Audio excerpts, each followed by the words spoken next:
Hi friends, this is Professor Prashant. Today I am going to start with calorimetry part A. Now check, what is calorimetry? Calorimetry definition says it is the measurement of quantity of heat. Is a measurement of quantity of heat is called as calorimetry. Now calorimetry is a branch of physics which deals with heat. Right? It deals with heat. Now here we'll deal with two important terms. One is the heat and second is the temperature. First term is what? Heat. Second term will be temperature. Right? Now first point will be definition of heat. Right? Definition of heat. And second is the first point of this will be definition. So in simple word, heat is a form of energy. It is a form of what? Energy. Now what is temperature? It is nothing but your degree of hotness, or it is a coldness. That is called as temperature. The degree of hotness or coldness is called as temperature. Second point of distinguish will be what? SI unit of heat will be joule. Here SI unit of temperature will be Kelvin. SI unit of temperature will be Kelvin. Third, heat is measured by principle of calorimetry. Principle of calorimetry is heat. And here temperature is measured by, it is thermometer. It is measured by what? Thermometer. Then quantity of heat depends on three factors. What are they? That is Q is equal to mc delta T. Quantity of heat depends on two factors: mass of the body, material of body, and delta T is what? Change in temperature. Whereas heat depends upon average kinetic energy. So average kinetic energy is directly proportional to temperature. So if the average kinetic energy increases, temperature of body will also increase. Right? This is about the one part. First is the heat. This we have already done in your ninth standard. Yes, heat and temperature. Now next part is, I can write here what is Q. So Q is equal to mc delta T. What is Q? Q is the quantity of heat either it is supplied or removed from a body. It is Q is the quantity of heat either supplied or removed. M is nothing but mass of the body. It is mass of the body. C is called as specific heat capacity. C is called as what? Specific heat capacity. And delta T is nothing but your change in temperature. T is what? Change in temperature. Right?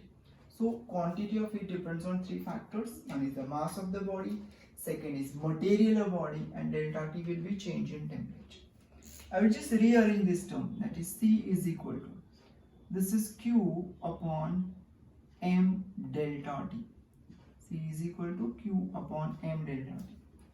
Now what will be SI unit? SI unit, SI unit will be what? It is joule per kilogram per Kelvin.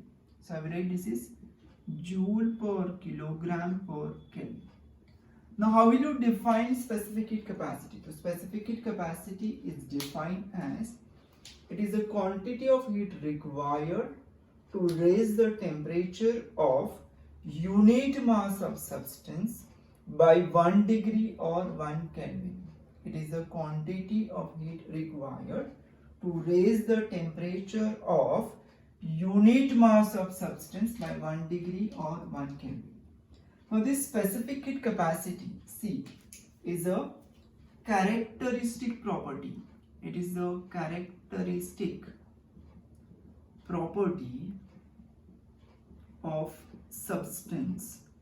Now what do you mean by characteristic property? That means the value of this specific heat capacity will not change. It depends upon the substance, will not change with the mass. Right? If you change the length, if you change the shape, then the specific heat capacity value will not change. For example, just take an example.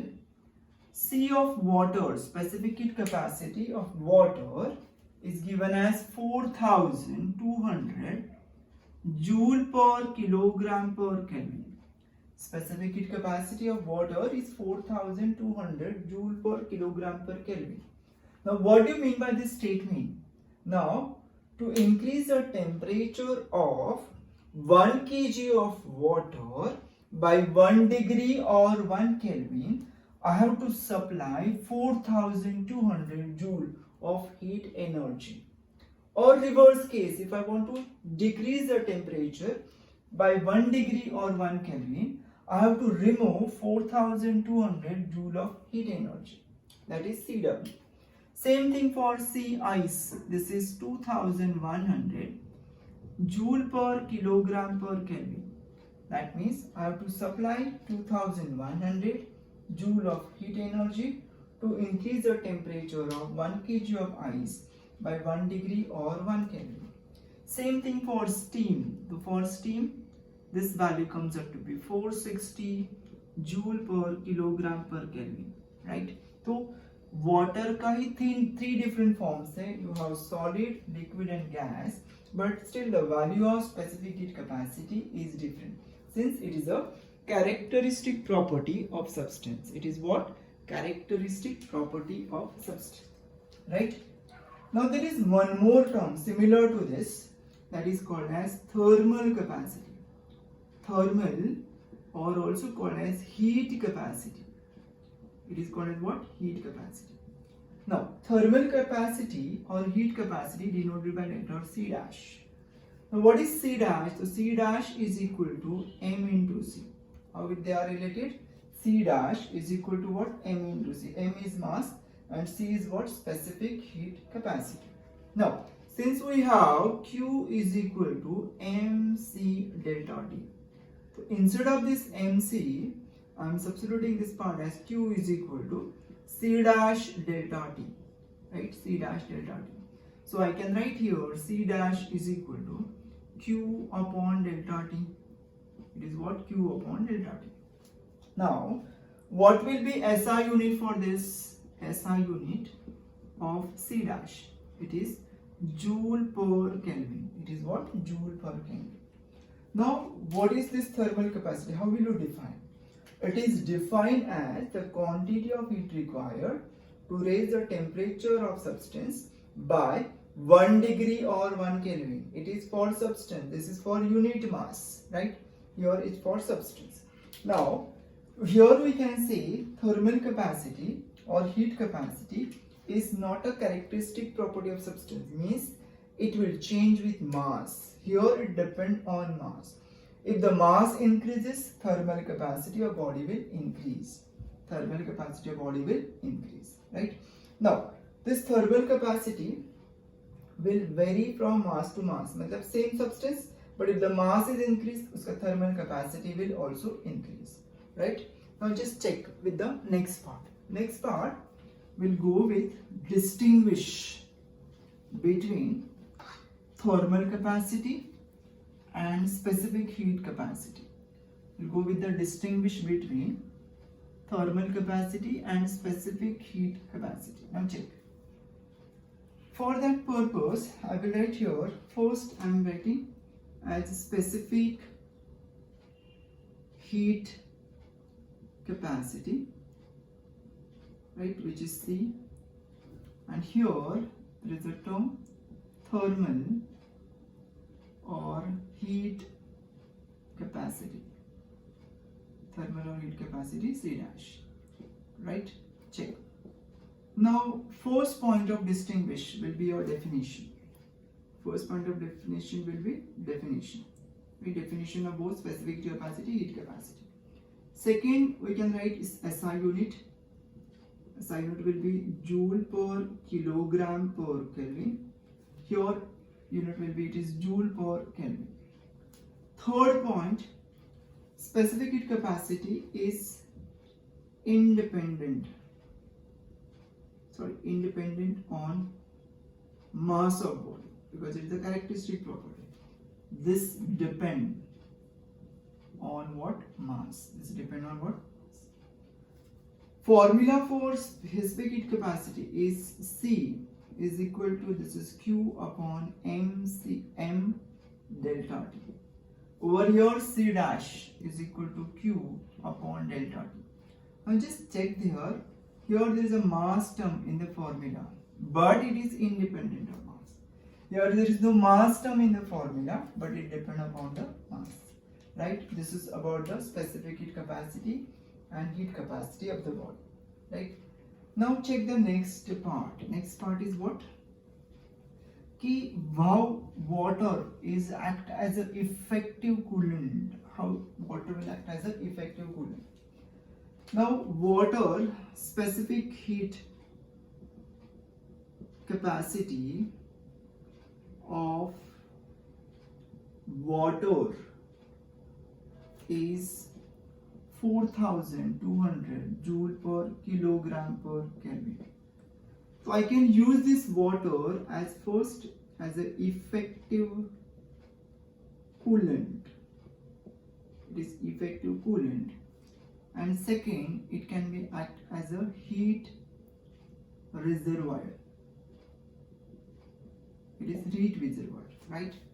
What is effective coolant over here? Now here I'll consider there is a truck traveling certain kilometer distance, say 500 kilometer distance from place 1 to place 2, right? Place 1 to place 2. Now obviously we will not take all the distance at a stretch. So we'll say covered 50 kilometer distance and we take a halt at some dhaba.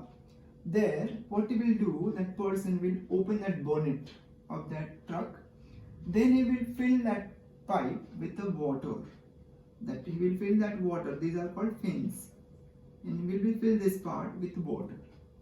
Now since water has very high value or specific heat capacity, that is 4200 joule per kilogram per Kelvin, means 1 kg of water will remove 4200 joule of heat from where? Engine. Now heat is removed from engine, that means the temperature of that engine will decrease, because now it is cooled. Due to efficiency of that engine will increase. So here it will act as an effective coolant. Now why water is act as a heat reservoir? There is a term called as fermentation. The term, it is called as fermentation. Fermentation is nothing but a process in which, it is not fermentation, it is fermentation. It is a process in which there is a hot water bath. Suppose this my hand, this part is, there is a sprain in my hand, right? So I can use hot water bag. I will place that hot water bag over here, so that now water will give 4200 joule of heat to my body. Due to which what will happen, this muscle get relaxed. So that sprain, effect of the sprain will be reduced. So that way it will act as a heat reservoir, right? So one, it acts as an effective coolant, and second, it is act as a heat reservoir. Same thing will go with the applications of heat capacity. So we write here applications of heat or thermal capacity, right? Application of thermal or heat capacity. Now what is that part? Here we are using two examples. One, copper bottom vessel. It is a copper bottom vessel. Now why we are using copper bottom vessel? So when you do a copper bottom, that means you are depositing a layer of copper at the base. So thermal capacity, you know that C dash is directly proportional to mass. So if you increase the mass of copper, thermal capacity will increase. So it will store large amount of heat as compared to without copper bottom, right? Since it is providing large amount of heat to the food, so heat required for cooking will be little less, right? And that food will be cooked easily with the less amount of heat, and we can see that food will remain hot for longer time. That is what is the application of copper bottom vessel. Second, the base of electric ion और you can say metal ion जो कोल वाला use करता था, that इस्त्री वाला, उसका जो बेस है that base will be thick. So what is the application of that part? If the base is thick, it will store large amount of heat in that part. If we store large amount of heat, that means its thermal capacity will increase, and less amount, matlab that way easily he can move that iron on the cloth. So easily he can press that clothes, right? That is the second application, right? So there are various applications in this part. You can go through it. Now just check. What is the next part of this topic? Next topic is what is calorimeter. What is calorimeter? Now calorimeter is a vessel, right, enclosed in this part. So here I will take a box. The name of this box will be wooden jacket. This is called as, this part is made up of wood, right? I will call this is a wooden jacket, in which there is a base. Again this base is made up of wood. Now here there is a copper vessel. I am taking, this is a smaller in size. This is copper vessel kept above it, right? This is a copper vessel. We call this is your calorimeter. This is your calorimeter, right? Vessel. The region between these two is filled with insulating material like cotton, sawdust, right? Cotton, sawdust. You can say you have anything that will not allow the heat to pass, like sawdust, cotton, right? Insulating material. Then there is a third part. At the top there is a lid. This is the lid, which lid has two openings. One for stirrer, this is the stirrer, and second is for thermometer. This opening is for what? Thermometer. So this is stirrer and this is thermometer, right? Now there are four different losses of transfer, or there are four different losses of heat. There are different losses of heat, right? There are four different losses of heat. First is the insulation loss. There is the insulation loss. Second is the conduction. Second loss will be conduction. Third will be convection, and fourth will be radiation. First is what? Insulation. Now how can you eliminate insulation loss? So for that purpose I'm using this wooden jacket that can be stopped by this. For conduction I'm using this part, that is wood, wool, cotton, right? Wood. This is also wood, wool, cotton, right? Wool, right? This is wood, wool, etc. We can use. That is conduction. For convection I'm using this lid. This is for what? Convection. And for radiation loss I am polishing. Inner and outer surface of vessel. Now why I am polishing that inner and outer surface? So in higher studies you have rate of radiation depends upon surface area. Rate of radiation depends upon what? Surface area. This is my palm. This is the rough surface area. So surface area of this part will be more. If I compare this with board, surface, this is smooth, the surface area will be less. So by polishing inner and outer surface, its surface area decreases. And for that purpose, I am using this calorimeter. Now, the important part is remaining. Here is a cold water. Right? The purpose of this calorimetry is what? To study heat absorbed by hot body. Heat given by hot body, heat absorbed by cold body. What is the specific heat capacity of the material? Suppose this is the body whose specific heat, this is the hot body, right? And the cold body will be this. This is the cold body. Now what we want to find, say I want to find what is the specific heat capacity of say hot body. Baki remaining things are known to us. So by this principle, by this method, you can find the heat absorbed by cold body, heat given by hot body, all that part you can study. You can determine the specific heat capacity also. Right, here this diagram, they won't ask this diagram in boards, but for theory based question you should know the working of this entire part. At least they can ask a give reason type question on this part. Right, now just check, we are just continuing this part. Right, now here we have two types of bodies. One is hot body and second is a cold body. I will take, one is a hot body, second is a cold body. So here there is a hot body, right? Second, there will be a cold body. This body will be cold body. Let the mass of hot body is m1. Mass of cold body will be what? m2. Specific heat capacity of hot body will be C1 and that of cold is C2. Temperature of hot body is T1 and that of cold is T2. Let T be the temperature of mixture. T will be the temperature of what? Mixture. So I can write here, this is T1, this is T, and this is what? T2. This is T1, T and T2. Now if I give an example, if you have a hot body whose temperature is, initial temperature is 100 degrees Celsius. Temperature of cold body is 50 degrees Celsius. So what is the temperature of mixture when they are mixed? So many students are saying it is 50 or it is 75, all that part is wrong. You cannot predict what will be the answer. It is more than 50, less than 100. It is in between 50 and 100.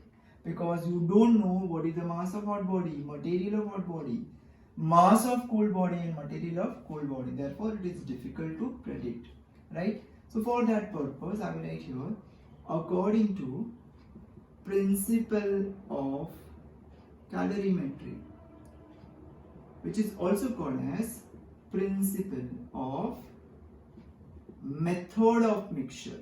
It is method of what? Mixture.